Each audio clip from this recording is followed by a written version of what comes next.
In this particular video, I'd like to show you how to use the Education for Equity Practice Science Test. The first thing you would like to do is log in.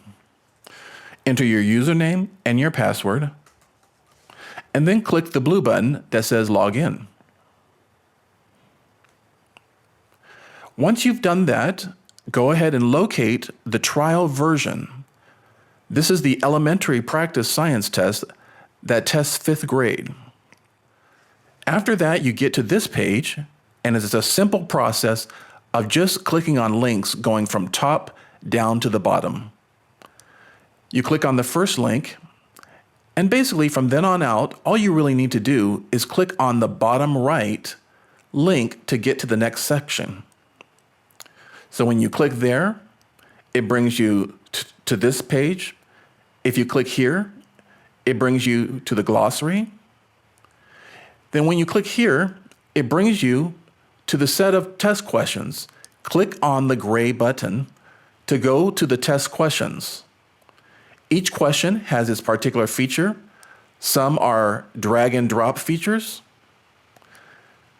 and others are multiple choice. And in each of the questions, you have a little scenario or phenomenon, and you have options that the student can choose from. In this way, they become proficient and ready not only to be prepared for the cast, but to begin to think like a scientist. We'd like to conclude by just explaining what's the difference between the practice test that's on the CASP.org and our practice test.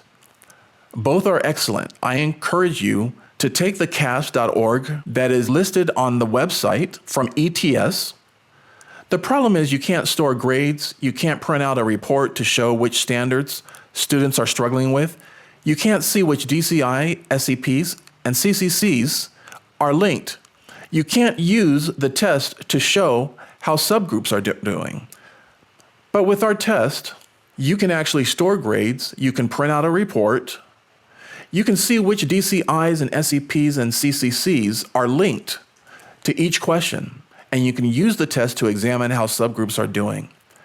We realize that teachers are looking at curriculum, assessments, instruction, phenomenon, and hands-on tasks, taking the cast, waiting for scores, and they're thinking about professional development.